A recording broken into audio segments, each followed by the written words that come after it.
Welcome વિદ્યાર્થી મિત્રો. Magnetic effect of current and મેગ્નેટિઝમના સેશન 14માં આજે આપણે મેગ્નેટાઇઝેશન અને મેગ્નેટિક તીવ્રતા એના વિશે જાણીશું.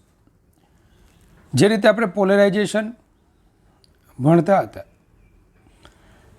કે બાહ્ય વિદ્યુત ક્ષેત્રમાં જ્યારે તમે સમાંતર પ્લેટ કેપેસિટર દ્વારા તમે બાહ્ય સમાન વિદ્યુત ક્ષેત્ર પ્રસ્થાપિત કરેલું, એમાં જ્યારે તમે કોઈ ડાયઇલેક્ટ્રિક ટુકડો મૂકતા હતા તો આ ડાયઇલેક્ટ્રિક ટુકડામાં ક્ષેત્રની દિશામાં ધન વિદ્યુતભાર અને એનાથી વિરુદ્ધ દિશામાં ઋણ વિદ્યુતભાર પ્રેરિત થતા આ જે ટુકડો છે, ધ્યાન આપજો, આ ટુકડામાં પ્લસથી માઇનસ તરફ અંદરના વિસ્તારમાં એક વિદ્યુત ક્ષેત્ર ઉત્પન્ન થતું, જેને આપણે ઈપીથી ઓળખતા હતા. આથી પરિણામી ક્ષેત્ર તમને કંઈક આમ મળતું હતું. જો ધાતુ હોત તો પરિણામી ક્ષેત્ર શૂન્ય થાત, પણ ડાયઇલેક્ટ્રિકમાં પરિણામી ક્ષેત્ર E is equal to EF by K, કેમાં ભાગનું ક્ષેત્ર મળતું હતું. આ ઉપરાંત આ નમૂનામાં કંઈક ડાયપોલ મોમેન્ટ પ્રેરિત થતી હતી, પી ટોટલ, અને નમૂનાના એકમ કદ દીઠ પ્રેરિત થતી વિદ્યુત ડાયપોલ મોમેન્ટને પોલેરાઇઝેશન કહેતા હતા. તો આ છે આપણું પોલેરાઇઝેશન પી, અને એનો અભ્યાસ આપણે ચેપ્ટર નંબર 2માં કર્યો જ છે. ચાલો હવે મેગ્નેટાઇઝેશન એટલે શું, મેગ્નેટિક તીવ્રતા કોને કહેવાય, સમજવા માટે એક લાંબો સોલેનોઇડ લો કે જે સમાન ચુંબકીય ક્ષેત્ર B0 B0 ઉત્પન્ન કરે છે. જે પદાર્થના ચુંબકીય ગુણધર્મોનો અભ્યાસ કરવાના છે તેને તમારે આ સોલેનોઇડની અંદરના વિસ્તારમાં એના ગર્ભમાં મૂકવાનો છે. ધારો કે ખૂબ મોટી લંબાઈનો આવો એક સોલેનોઇડ છે જેની એકમ લંબાઈ દીઠ આંટાની સંખ્યા સ્મોલ n છે અને એમાંથી વહેતો પ્રવાહ I છે. શરૂઆતમાં કોઈ ચુંબકીય પદાર્થ મેં મૂક્યો નથી, તો સોલેનોઇડની અંદરના વિસ્તારમાં ચુંબકીય ક્ષેત્રનું મૂલ્ય B0 બરાબર μ0 ni, મતલબ કે B0 બરાબર μ0 h થશે. Small ni is equal two h ને આપણે ચુંબકીય તીવ્રતા, મેગ્નેટિક ઇન્ટેન્સિટી નહીં, ચુંબકીય ક્ષેત્રની તીવ્રતા નહીં, ચુંબકીય તીવ્રતા કહીશું. સ્મોલ n એકમ લંબાઈ દીઠ આંટાની સંખ્યા, આંટાના છેદમાં મીટર, અને પ્રવાહનો એકમ એમ્પિયર. તેથી ચુંબકીય તીવ્રતાનો એકમ એમ્પિયર પર મીટર. બટ એકચ્યુઅલી ચુંબકીય તીવ્રતા શું છે? એકમ લંબાઈ દીઠ મેગ્નેટાઇઝિંગ પ્રવાહ. આ તમારો જે I પ્રવાહ છે ને, એને આપણે કહીશું મેગ્નેટાઇઝિંગ પ્રવાહ, કારણ કે આ પ્રવાહને લીધે ચુંબકીય ક્ષેત્ર ઉત્પન્ન થાય ને એની અંદર, સોલેનોઇડની અંદર જે પદાર્થ હવે પછી આપણે મૂકીશું એનું મેગ્નેટાઇઝેશન થશે, ચુંબકીયકરણ થશે. તેથી I પદાર્થના ચુંબકીયકરણ માટે જવાબદાર છે. તો આમ સોલેનોઇડની અંદરના વિસ્તારમાં ચુંબકીય ક્ષેત્ર જ્યારે જે પદાર્થ છે, પદાર્થની ગેરહાજરીમાં, ચુંબકીય પદાર્થની ગેરહાજરીમાં ચુંબકીય ક્ષેત્ર આટલું થશે. હવે ધ્યાન આપજો, તમે જાણો છો કે દરેક પદાર્થમાં પરમાણુઓને અનુરૂપ પ્રવાહ ગાળા રહેલા. શરૂઆતમાં આ પ્રવાહ ગાળાઓ અસ્તવ્યસ્ત ગોઠવાયેલા હોય. આથી આવા પદાર્થની પરિણામી ચુંબકીય ડાયપોલ મોમેન્ટ શૂન્ય બને છે. હવે આવા પદાર્થ પર જ્યારે તમે આ રીતે વાઇન્ડિંગ કરો, I પ્રવાહ વહે, મેગ્નેટાઇઝિંગ પ્રવાહ વહે, તો એનું ચુંબકીય ક્ષેત્ર, એની હાજરીમાં આ પ્રવાહ ગાળાઓનું વિતરણ બદલાઈ જાય. આ વિતરણ પદાર્થ કેવો છે એને આધારે બદલાતો જોવા મળે, જે આપણે શીખીશું. આ પ્રવાહ ગાળાઓને અનુરૂપ ચુંબકીય ડાયપોલ્સ ક્ષેત્રને સમાંતરે ગોઠવવાનો પ્રયત્ન કરે.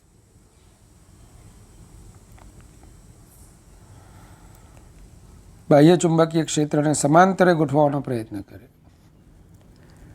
પરિણામે આ સ્થિતિમાં તમે પ્રવાહને ઝીરો કરી નાખો ને તો પણ પદાર્થ એના કેવો પદાર્થ છે તેના અનુરૂપ એની પરિણામી ચુંબકીય ડાયપોલ મોમેન્ટ શૂન્ય બનતી નથી અને પદાર્થ કંઈક ચુંબકત્વ પ્રાપ્ત કરે.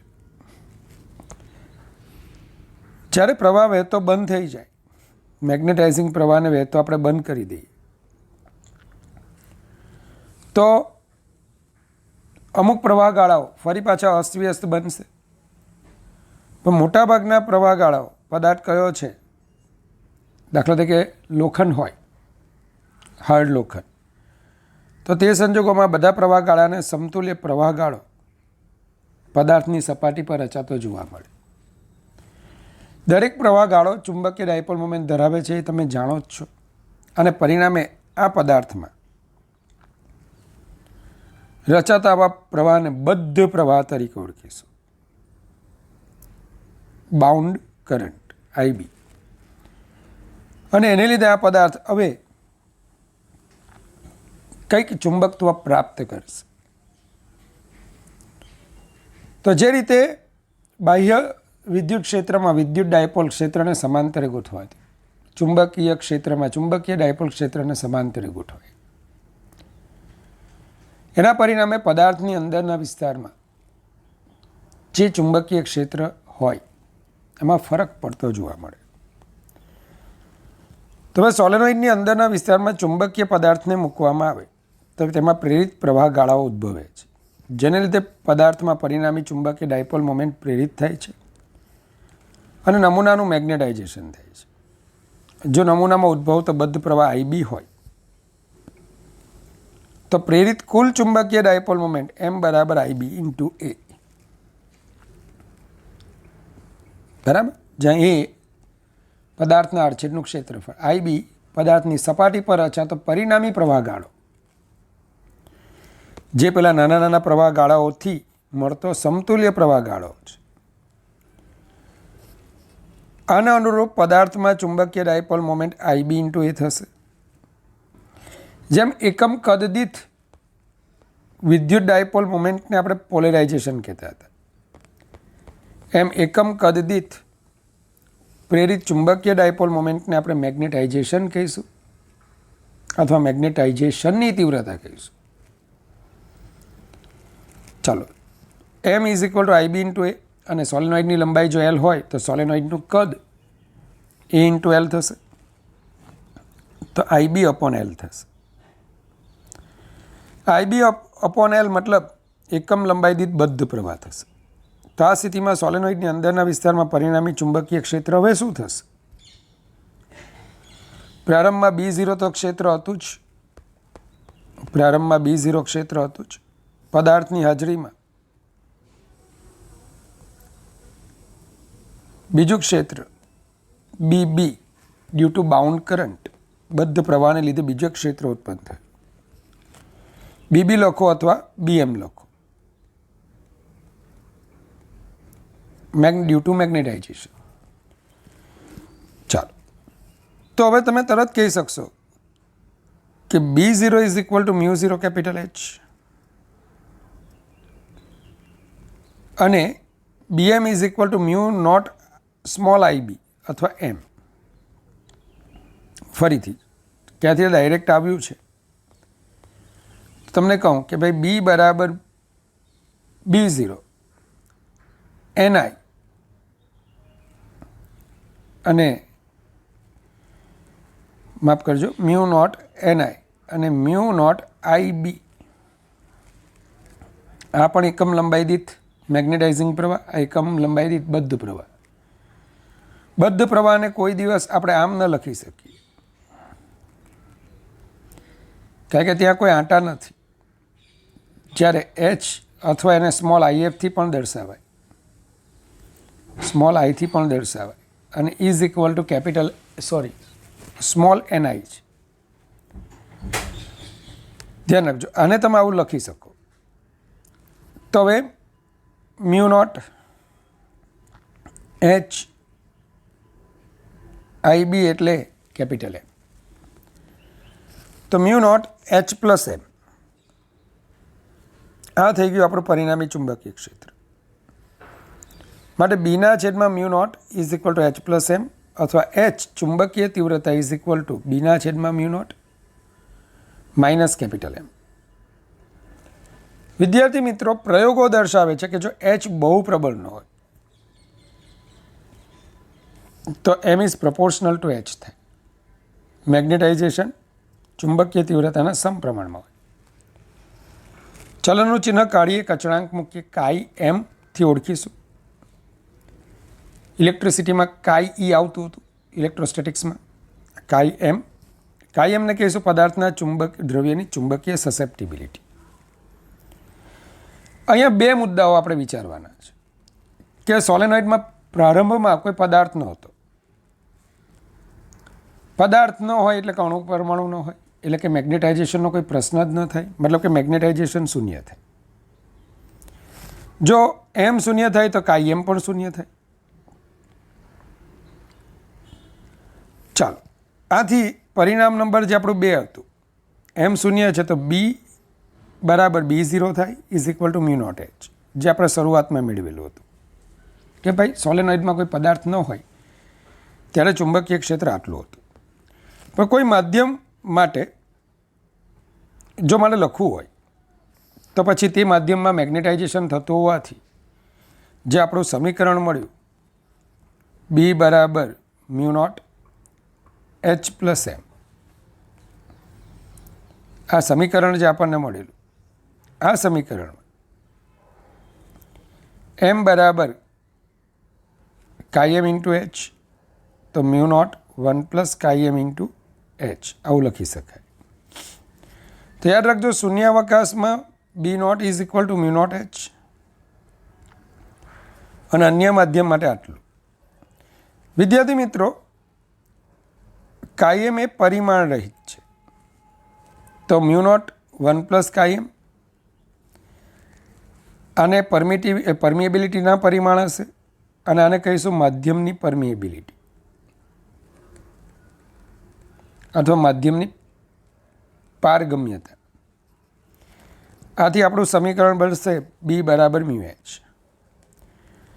આથી બીના છેદમાં B0 જો આવો ગુણોત્તર લો તો મ્યુ અપોન મ્યુ નોટ. વિદ્યાર્થી મિત્રો, mu upon mu not 1 plus કાઈ એમ થાય અને રિલેટિવ પરમિએબિલિટી તરીકે ઓળખીશું, સાપેક્ષ પરમિએબિલિટી. અને તેથી B is equal to mu R B0. આમ ચુંબકીય ક્ષેત્ર ચુંબકીય પદાર્થની હાજરીમાં મ્યુ આર ઘણું થાય.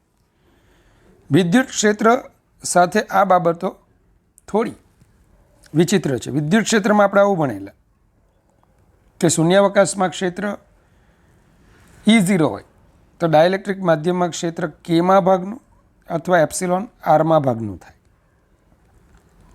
અહીંયા મ્યુ આર ઘણું થાય. તો આ થોડો કોન્સ્ટ્રાક્શન તમારો જે કોન્ટ્રાસ્ટ થયેલું તમને જોવા મળે છે. કઈ રીતે કે ત્યાં કેમાં ભાગનું થાય અહીંયા અથવા એપ્સિલોન આરમાં ભાગનું થાય, અહીંયા મ્યુ આર ઘણું થાય. તો આગળ વધીએ. સેમ માહિતી મેં અહીંયા તમને કીધી છે. ચાલો, હવે પ્રશ્ન આવે છે વધારાનો મેગ્નેટાઇઝિંગ પ્રવાહ. તમે કોને વધારાનો મેગ્નેટાઇઝિંગ પ્રવાહ કહેશો? તો બી બરાબર mu naught H plus M સૂત્ર પરથી એચ એટલે સ્મોલ એનઆઈ, તો capital M is equal to small NI M. મારે શું કહેવું છે ખબર? કે ધારો કે તમારા સોલેનોઇડની અંદર પ્રારંભમાં કોઈ પદાર્થ નહોતો તો આઈ પ્રવાહ વહેતો હતો અને કંઈક ચુંબકીય ક્ષેત્ર મળતું હતું. હવે પદાર્થને મૂકી દેતા જે ચુંબકીય ક્ષેત્ર મળ્યું એટલું જ ચુંબકીય ક્ષેત્ર પદાર્થની ગેરહાજરીમાં જોઈતું હોય. પદાર્થની હાજરીમાં જે મળે છે એટલું જ પદાર્થની ગેરહાજરીમાં જોઈતું, તો શું કરવું પડે? તમે જોયું કે પદાર્થની હાજરીમાં ચુંબકીય ક્ષેત્ર વધ્યું, આ સંજોગમાં વધ્યું. હવે મારે એટલું ચુંબકીય ક્ષેત્ર પદાર્થની ગેરહાજરીમાં જોઈતું હોય તો મારે આઈના મૂલ્યમાં વધારો કરવો પડે. કેટલો વધારો કરવો પડે? તો કે આઈના મૂલ્યમાં જે વધારો કરવો પડે ને, સમજી લેજો, થોડું બીજી રીતે સમજો. H બરાબર સ્મોલ ni, n ને બહાર લઈ લઈ m/n. તો આઈના મૂલ્યમાં પદાર્થની જો ગેરહાજરી હોય તો આઈના મૂલ્યમાં કંઈક વધારો કરવો પડે. કેટલો વધારો કરવો પડે? m/n. આને આપણે કહીશું વધારાનો મેગ્નેટાઇઝિંગ પ્રવાહ. અને એક પ્રોબ્લેમ છે, તમે ગણ્યો જ હશે, 800 એમ્પિયર કરંટ પસાર કરીએ ત્યારે પદાર્થ કમ્પેન્સેટ થાય, મતલબ પદાર્થ વડે જે ચુંબકીય ક્ષેત્ર ઉત્પન્ન થાય છે વધારાનું, એ 800 એમ્પિયર જેટલા કરંટને લીધે ઉત્પન્ન થાય. 800 એમ્પિયરનો કરંટ વેવડાવવા માટે કેટલો જાડો તાર જોઈએ, નહીંતર બળી જાય. થાંભલો જોઈએ એમ કહે તો ચાલે. તેનો મતલબ કે આ પદાર્થોનું ખૂબ મહત્ત્વ છે કે જે ખૂબ મોટો પ્રવાહ ચુંબકીય ક્ષેત્ર ઉત્પન્ન કરી શકે એ સોલેનોઇડની અંદર એક પદાર્થને મૂકી દેતા એટલું ચુંબકીય ક્ષેત્ર આપણને મળે છે. તો ધ્યાન આપજો. તો આઈએમને આપણે બોલીશું વધારાનો મેગ્નેટાઇઝિંગ પ્રવાહ. આનું MCQ પૂછાયું છે. વિદ્યાર્થી મિત્રો, હવે આપણે આ સોલેનોઇડના ગર્ભમાં, સોલેનોઇડની અંદરના વિસ્તારમાં જુદા જુદા પદાર્થો મૂકવાના છે અને એમની બાહ્ય ચુંબકીય ક્ષેત્રમાં થતી વર્તણૂકને આધારે આપણે એમનું વર્ગીકરણ કરવાનું છે. બધા જ પદાર્થો, દાખલા તરીકે ઘન, વાયુ કે પ્રવાહી, તમે કોઈ પણ લો, એ ચુંબકીય ગુણધર્મ ધરાવે છે. કારણ કે ચુંબકત્વની શરૂઆત જ ક્યાંથી થાય? પરમાણુના લેવલ પરથી. ન્યુક્લિયસની આજુબાજુ ઇલેક્ટ્રોન ભ્રમણ કરતા હોય. બહુ ઇલેક્ટ્રોન પરમાણુમાં, આવા ઇલેક્ટ્રોનના ગાળાઓ વિસમતલીય હોય. દરેક ગાળાને ચુંબકીય ડાયપોલ મોમેન્ટ હોય. પરિણામ સ્વરૂપ જો તમે પરિણામી ચુંબકીય ડાયપોલ મોમેન્ટ ગણવા બેસો, જો ઇઝ ઇક્વલ ટુ 0 થાય તો આપણે કહીશું પરમાણુ ચુંબકત્વ ધરાવતું નથી. પણ ઇઝ નોટ ઇક્વલ ટુ 0 થાય તો પરમાણુ ચુંબકત્વ ધરાવે છે. પરમાણુ ચુંબકત્વ ધરાવે છે. નંબર 2, જો પરમાણુ ચુંબકત્વ ધરાવે તો પરમાણુ પરમાણુ ભેગા થઈને પદાર્થ બને. હવે પરમાણુની ચુંબકીય ડાયપોલ મોમેન્ટનું આવી 100 આવા તીર વડે દર્શાવો તો પણ 2 શક્યતા.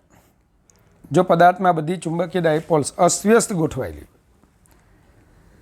તો પરિણામી ચુંબકીય ડાયપોલ મોમેન્ટ જો શૂન્ય થાય તો પરમાણુ ચુંબકત્વ ધરાવે છે પણ પદાર્થ ચુંબકત્વ ધરાવતો નથી, એમ બોલે. અને ગજિયા ચુંબક જેવા પદાર્થમાં શું હશે? મોટાભાગની ચુંબકીય ડાયપોલ્સ એક જ દિશામાં ગોઠવાયેલી હશે કે જેથી પરિણામી ચુંબકીય ડાયપોલ મોમેન્ટ પદાર્થની પણ શૂન્ય થતી નથી. અને આવો પદાર્થ ગજિયા ચુંબક તરીકે વર્તે છે તેમ કહેવાય. તો મેગ્નેટિઝમનું ઉદ્ભવ સ્થાન પરમાણુમાં રહેલા જે ઇલેક્ટ્રોન છે એ ઇલેક્ટ્રોનની ભ્રમણ કક્ષાને લીધે આપણને મળે છે. ઇલેક્ટ્રોન જે ભ્રમણ કક્ષામાં ફરે છે તે પ્રવાહ ગાળો રચે છે અને આવા પ્રવાહ ગાળાને લીધે આપણને શું મળે છે? ચુંબકીય ડાયપોલ મોમેન્ટ, જેનો આપણે અભ્યાસ કર્યો છે. તો ચાલો ધ્યાન આપજો. તવા જુદા જુદા પદાર્થોને બાહ્ય ચુંબકીય ક્ષેત્રની અસર હેઠળ જ્યારે મૂકવામાં આવે તેમનું વર્ગીકરણ સામાન્ય રીતે ડાયામેગ્નેટિક, પેરામેગ્નેટિક અને ફેરોમેગ્નેટિકમાં રૂપાંતરિત થાય છે. જેના માટે કાયમ ઋણ હશે તે દ્રવ્ય ડાયામેગ્નેટિક કહેવાશે. સમજીશું એને. જેના માટે કાયમ ધન અને નાનું મૂલ્ય ધરાવે તો એ પેરામેગ્નેટિક, પણ જેના માટે કાયમ ધન અને ખૂબ મોટું મૂલ્ય ધરાવે તો તેને ફેરોમેગ્નેટિક પદાર્થ કહેવાય. તમારી એનસીઆરટીની બુકમાં તમને આવું એક ટેબલ આપેલું છે. જોઈએ આ બધું શું છે તે જોઈએ આપણે. સૌથી પહેલાં ડાયામેગ્નેટિક પદાર્થો અને ડાયામેગ્નેટિઝમ. તો મેં હમણાં જ કીધું કે ચુંબકત્વનો ઉદ્ગમ પ્રવાહગાળા છે. પરમાણુમાં રહેલા ઇલેક્ટ્રોનની ભ્રમણ કક્ષાથી રચાતા પ્રવાહગાળા છે. હવે જન્મતાની સાથે જ જે મૃત્યુ પામે, મતલબ આવો પ્રવાહગાળો જ ન બને, અથવા પરિણામી પ્રવાહગાળા તો માફ કરજો બને છે, પણ પરિણામી પરમાણુની ચુંબકીય ડાયપોલ મોમેન્ટ શૂન્ય બને પરમાણુના લેવલ પર જ, તો તેવા પદાર્થને ડાયામેગ્નેટિક પદાર્થો કહેવાય. તો કે ભાઈ જે પદાર્થના પરમાણુ કાયમી ચુંબકીય ડાયપોલ મોમેન્ટ ધરાવતા ન હોય તેને આપણે ડાયામેગ્નેટિક પદાર્થો કહીશું. હવે આવા પદાર્થોને જ્યારે તમે બાહ્ય ચુંબકીય ક્ષેત્રમાં મૂકો છો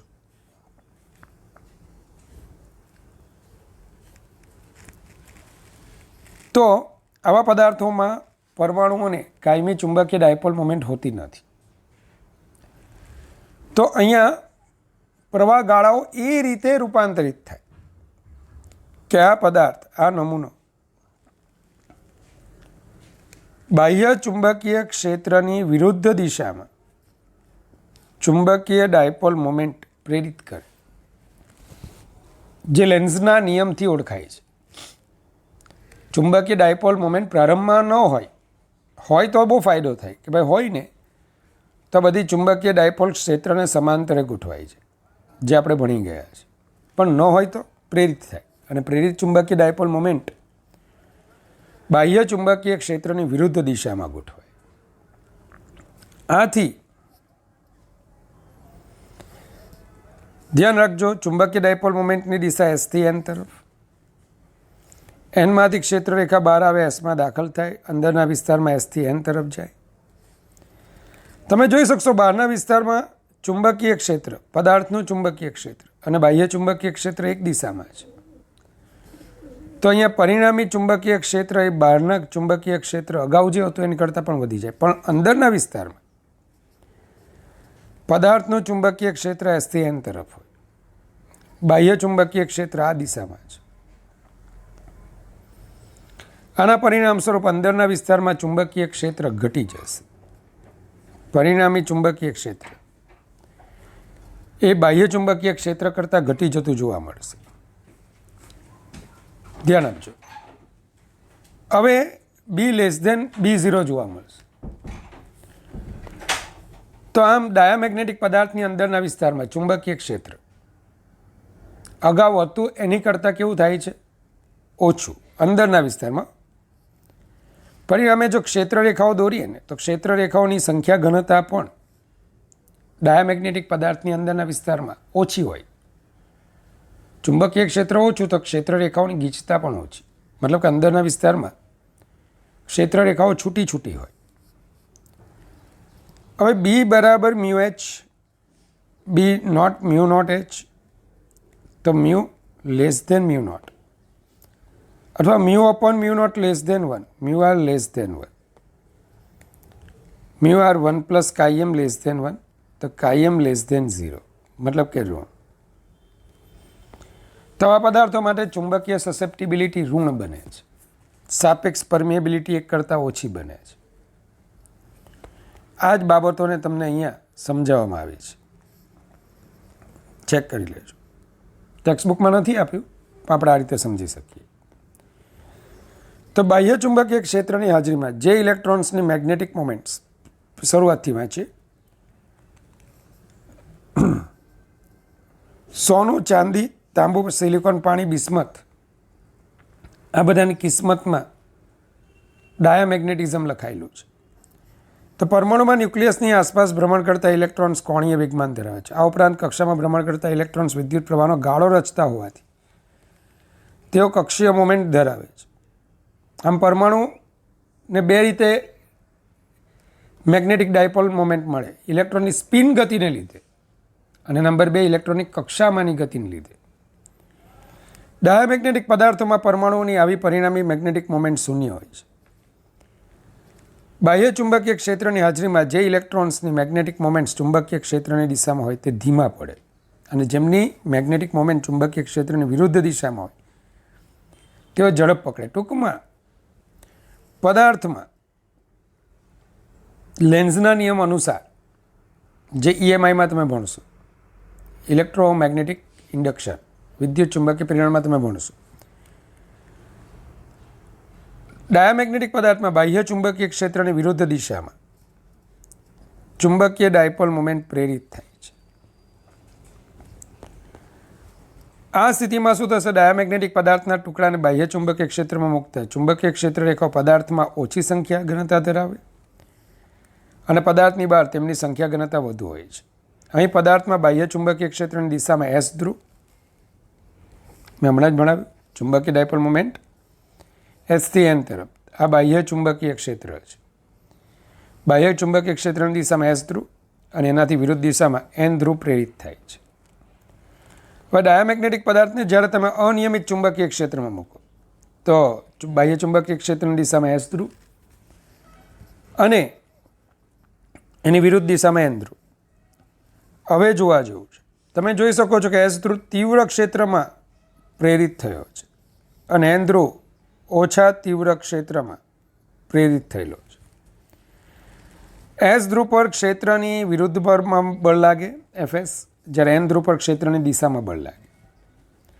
સ્પષ્ટ છે કે Fs is greater then Fn થશે.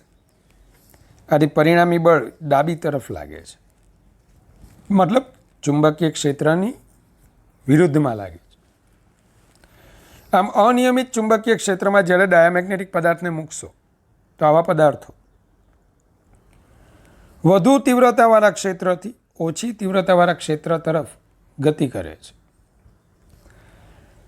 ધારો કે તમે ગજિયા ચુંબકના કોઈ એક ધ્રુવ પાસે કોઈ પદાર્થ મૂકો છો અને આ પદાર્થ અપાકર્ષાય છે, તો માનવાનું કે આ પદાર્થ ડાયામેગ્નેટિક પદાર્થ હશે, કારણ કે ડાયામેગ્નેટિક પદાર્થ વધુ તીવ્રતાથી ઓછી તીવ્રતાવાળા વિસ્તાર તરફ ગતિ કરે છે.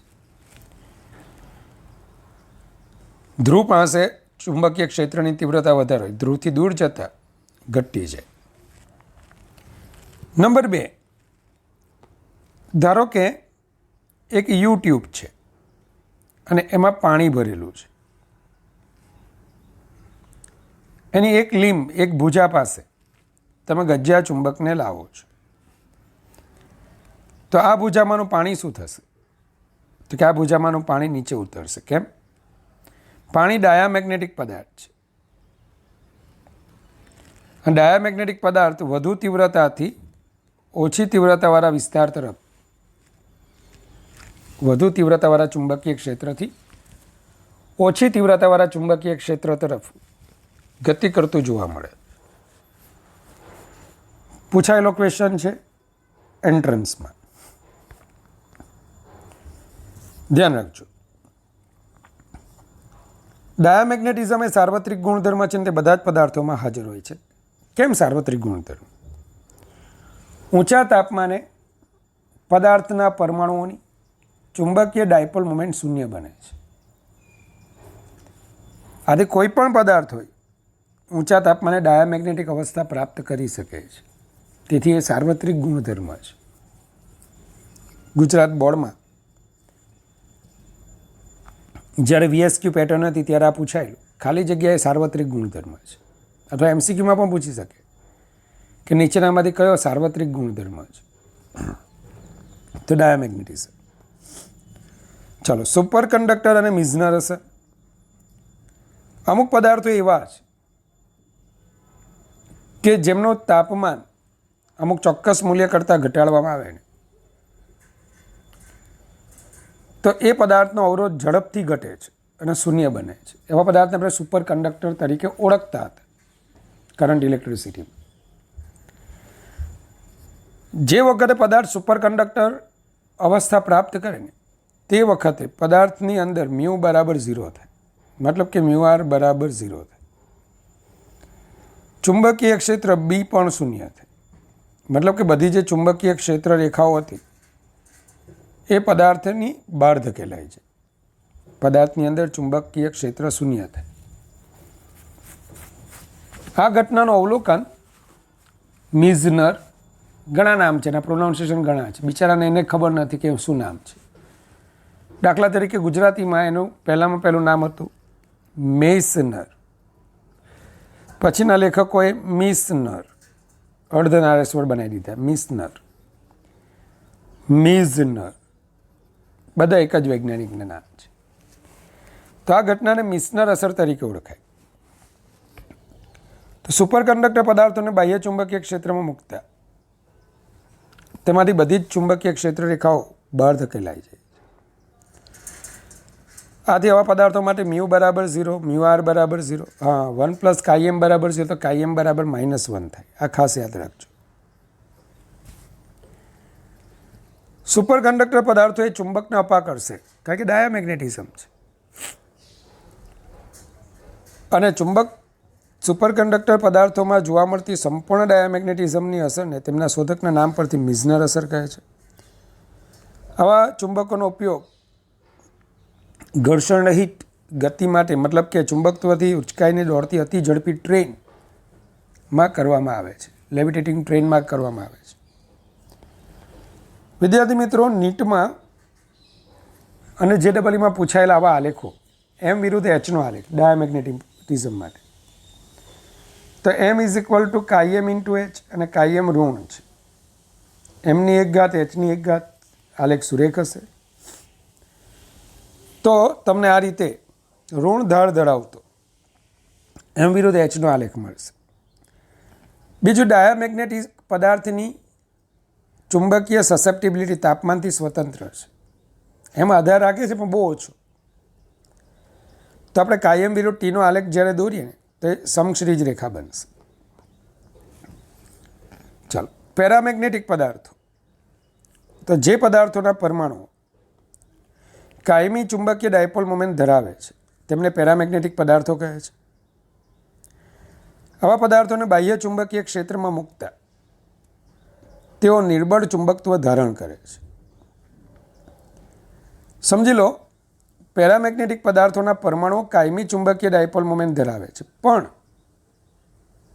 આ ડાયપોલ્સ બધી અસ્વ્યસ્ત રહેલી હોય. આથી પરિણામી ચુંબકીય ડાયપોલ મોમેન્ટ શૂન્ય થાય અને પદાર્થ કોઈ ચુંબકત્વ ધરાવતો નથી.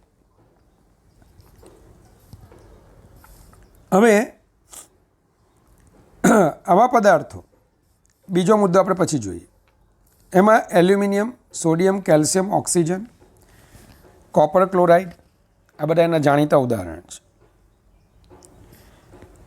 પેરામેગ્નેટિક પદાર્થોને જ્યારે તમે બાહ્ય સમાન ચુંબકીય ક્ષેત્રમાં મૂકશો તો ઓલરેડી ડાયપોલ્સ હતી જ, અને આથી આ ડાયપોલ ચુંબકીય ક્ષેત્રને સમાંતર ગોઠવાશે. આથી પરિણામી ચુંબકીય ડાયપોલ મોમેન્ટ બાહ્ય ચુંબકીય ક્ષેત્રની દિશામાં ગોઠવાતા ક્ષેત્રની દિશામાં n ધ્રુવ અને એનાથી વિરુદ્ધ દિશામાં s ધ્રુવ તમને જોવા મળશે. પરિણામ શું થશે? અંદરના વિસ્તારમાં ચુંબકીય ક્ષેત્ર પેરામેગ્નેટિક પદાર્થનું અને બાહ્ય ચુંબકીય ક્ષેત્ર એક જ દિશામાં છે, તો અંદરના વિસ્તારમાં ચુંબકીય ક્ષેત્ર વધી જશે, જ્યારે બહારના વિસ્તારમાં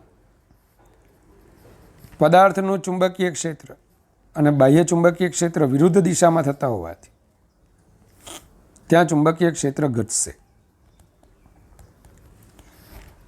જ્યાં ચુંબકીય ક્ષેત્ર વધારે ત્યાં ચુંબકીય ક્ષેત્ર રેખાઓની સંખ્યા ઘનતા પણ વધારે.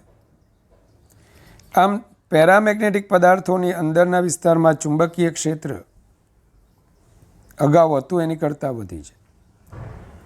બી mu H, mu naught H, mu greater than mu naught, mu by mu naught is greater than 1, mu R is greater than 1. 1 plus chi m is greater than 1, તો કાયમ ઇઝ ગ્રેટર દેન 0, મતલબ કે ધન મળશે. તો આ પદાર્થોની ચુંબકીય સસેપ્ટિબિલિટી ધન હોય છે. તો ધ્યાન આપજો, આકૃતિમાં દર્શાવ્યા મુજબ બાહ્ય ચુંબકીય ક્ષેત્રમાં પેરામેગ્નેટિક પદાર્થને મૂકતા તેની અંદરના વિસ્તારમાં ચુંબકીય ક્ષેત્ર રેખા ઘનતા વધી જાય છે. એટલે કે પેરામેગ્નેટિક પદાર્થની અંદરના વિસ્તારમાં પરિણામી ચુંબકીય ક્ષેત્ર પ્રબળ બને છે. હવે પેરામેગ્નેટિક પદાર્થોને જો આપણે અનિયમિત ચુંબકીય ક્ષેત્રમાં મૂકીએ તો સ્વાભાવિક છે કે n ધ્રુવ ક્ષેત્રની દિશામાં પ્રેરિત થયેલો છે, એન ધ્રુવ પર ક્ષેત્રની દિશામાં બળ લાગશે, જ્યારે એસ ધ્રુવ પર ક્ષેત્રની વિરુદ્ધમાં બળ લાગશે. એસ ધ્રુવ નિર્બળ ક્ષેત્રમાં છે, એન ધ્રુવ પ્રબળ ક્ષેત્રમાં છે, તો પરિણામી બળ કઈ દિશામાં લાગશે? તો કે ક્ષેત્રની દિશામાં. તો આવા પદાર્થો નબળા ક્ષેત્રથી પ્રબળ ક્ષેત્ર તરફ, નિર્બળ ક્ષેત્રથી તીવ્ર ક્ષેત્ર તરફ ગતિ કરતા જોવા મળશે. અને આ અસર અનુભવવી હોય ને તો અત્યંત હલકા પદાર્થ, દાખલા તરીકે પેરામેગ્નેટિક વાયુને લઈને તમે આ ઘટનાને જોઈ શકશો. ચાલો, હવે પેરામેગ્નેટિક પદાર્થ માટે ક્યુરીનો નિયમ. તમે જોયું કે ભાઈ પેરામેગ્નેટિક પદાર્થમાં ચુંબકીય ડાયપોલ્સ અસ્તવ્યસ્ત હોય છે, પ્રારંભમાં અસ્તવ્યસ્ત હોય. આથી આ પદાર્થ કંઈ ચુંબકીય ડાયપોલ મોમેન્ટ, પરિણામી ચુંબકીય ડાયપોલ મોમેન્ટ ધરાવતો નથી. જો આપણે બાહ્ય ક્ષેત્રમાં એને મૂકીએ તો બાહ્ય ક્ષેત્રને લીધે લાગતું ટોર્ક MB sin θ આ ડાયપોલ્સને ક્ષેત્રને સમાંતરે ગોઠવવા પ્રયત્ન કરે. આ ઉપરાંત ડાયપોલ્સ આપેલ તાપમાને F/2 kBT જેટલી સરેરાશ ઉષ્મા ઉર્જા ધરાવતી હોય, જે એની ગતિના સ્વરૂપમાં હોય, મતલબ કે અસ્તવ્યસ્ત ગતિ ઉર્જાના સ્વરૂપમાં હોય. આ જે ઉર્જા છે એ ડાયપોલને ક્ષેત્રને સમાંતર અવસ્થામાંથી ચલિત કરશે, ઉષ્મા ઉર્જા. જ્યારે ડાયપોલને લીધે લાગતું ટોર્ક એને ક્ષેત્રને સમાંતરે ગોઠવવા પ્રયત્ન કરશે. સ્વાભાવિક છે કે બી વધે, ટોર્ક વધે, ડાયપોલ ક્ષેત્રને સમાંતર અવસ્થામાં ગોઠવવાની પ્રવૃત્તિ વધે, વૃત્તિ વધે. અને ટી ઘટે તો અસ્તવ્યસ્ત ગતિ ઘટતા હજુ ડાયપોલ ક્ષેત્રને સમાંતરે ગોઠવવાની વર્તણૂકમાં વધારો કરશે. આ સ્થિતિમાં શું થશે? ધ્યાન આપજો. તો કે આ સ્થિતિમાં ટી ઘટતા અને બી વધતા મેગ્નેટાઇઝેશન વધતું જશે. ટી ઘટતા અને બી વધતા મેગ્નેટાઇઝેશન વધતું જશે. આથી પેરામેગ્નેટિક પદાર્થનું મેગ્નેટાઇઝેશન એમ એ બાહ્ય ચુંબકીય ક્ષેત્ર B0ના સમપ્રમાણમાં હોય અને નિરપેક્ષ તાપમાનના વ્યસ્ત પ્રમાણમાં હોય. મેં તમને સમજાવ્યું. તો એમ ઇઝ પ્રપોર્શનલ ટુ B0/T. તો એમ ઇઝ ઇક્વલ ટુ CB0/T, જ્યાં C એ અચળાંક છે, જેને આપણે ક્યુરીનો અચળાંક કહીશું. ચાલો, તમે જાણો છો કે B0 બરાબર μ0H અને M બરાબર Chi_m × H. તો Chi_m is equal two Cμ0/T. તો પેરામેગ્નેટિક પદાર્થો માટે Chi_m અને μr બંને ફક્ત દ્રવ્ય પર જ આધાર રાખતા નથી, પરંતુ નિરપેક્ષ તાપમાન પર પણ આધાર રાખે છે. તાપમાન બદલાતા એમ પણ બદલાય છે, ઘટે છે. તાપમાન વધતા અને Chi_m પણ બદલાય છે. હવે જો બાહ્ય ચુંબકીય ક્ષેત્રને આપણે વધારતા જઈએ અને તાપમાન ઘટાડતા જઈએ તો વધુને વધુ ડાયપોલ ક્ષેત્રને સમાંતરે ગોઠવા લાગશે. બી વધારતા જાઓ, ટી ઘટાડતા જાઓ, વધુને વધુ ડાયપોલ ક્ષેત્રને સમાંતરે ગોઠવાય. એક સ્થિતિ એવી આવે કે બધી જ ડાયપોલ ક્ષેત્રને સમાંતરે ગોઠવાઈ જાય. ધારો કે આ નમૂનામાં N પરમાણુય ડાયપોલ્સ છે અને દરેકની ડાયપોલ મોમેન્ટ M છે. તો મળી શકતી મહત્તમ ચુંબકીય dipole moment N vector M થશે. બોલજો, મળી શકતી મહત્તમ ચુંબકીય dipole moment N vector M. હવે તમે બી વધારશો ને કે ટી ઘટાડશો, કંઈ ફરક નહીં પડશે.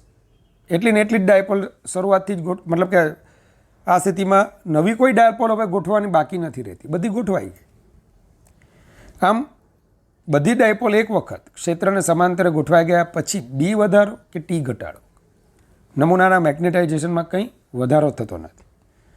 પદાર્થ સંતૃપ્તતા પ્રાપ્ત કરે છે. તો યાદ રાખજો, આ વખતે મળતા મેગ્નેટાઇઝેશનને મહત્તમ મેગ્નેટાઇઝેશનથી આપણે ઓળખીશું, એમ મેક્સિમમથી ઓળખીશું. જ્યારે આપણે સંતૃપ્ત મેગ્નેટાઇઝેશન પણ કહીશું. અને સંતૃપ્ત મેગ્નેટાઇઝેશન પછી બી વધારતા કે ટી ઘટાડતા મેગ્નેટાઇઝેશન વધવાનું નથી, અર્થાત ક્યુરીનો નિયમ જળવાવાનો નથી. તો જો બાહ્ય ચુંબકીય ક્ષેત્ર વધારવામાં આવે અને તાપમાન ઘટાડવામાં આવે તો મેગ્નેટાઇઝેશન એમ વધે છે. જ્યારે બધા જ અણુઓની મેગ્નેટિક મોમેન્ટ બાહ્ય ચુંબકીય ક્ષેત્રને સમાંતરે ગોઠવાય ત્યારે એમ કાયમ અને મ્યુઆર મહત્તમ બને છે. આ ઘટનાને સંતૃપ્ત મેગ્નેટાઇઝેશન કહે છે. તેને આપણે MS વડે દર્શાવીશું. અને સેચ્યુરેશન મેગ્નેટાઇઝેશન પછી ક્યુરીનો નિયમ જળવાતો નથી. વિદ્યાર્થી મિત્રો, અહીંયા તમે જોયું કે M ઇઝ ઇક્વલ ટુ કાયમ ઇન્ટુ H. આમાં કાયમ ધન છે, તો આલેખ M અને Hનો સુરેખ પણ ધન ધાર ધરાવતી સુરેખા. અને આપણે એ પણ જોયું કે કાયમ is equal two C mu naught upon T. તો કાયમ ઇઝ પ્રપોર્શનલ ટુ 1/t. તો કાયમ અને તાપમાનનો સંબંધ લંબાતી વલયના સ્વરૂપનો જોવા મળશે. તો નેક્સ્ટ સેશનમાં આપણે પેરામેગ્નેટિઝમ અને તમારા JEE નીટમાં પૂછાયેલા એના આધારિત પ્રશ્નોનો આપણે અભ્યાસ કરીશું. શુદ્ધ અંતઃકરણથી તમારા માટે ભગવાન પાસે અનંત આશીર્વાદની માંગણી કરું છું. ભગવાન તમારી કારકિર્દી ઉજ્જવળ બનાવી તમને હંમેશા હસતા રાખે. Goodbye, take care, God bless you infinitely all my students.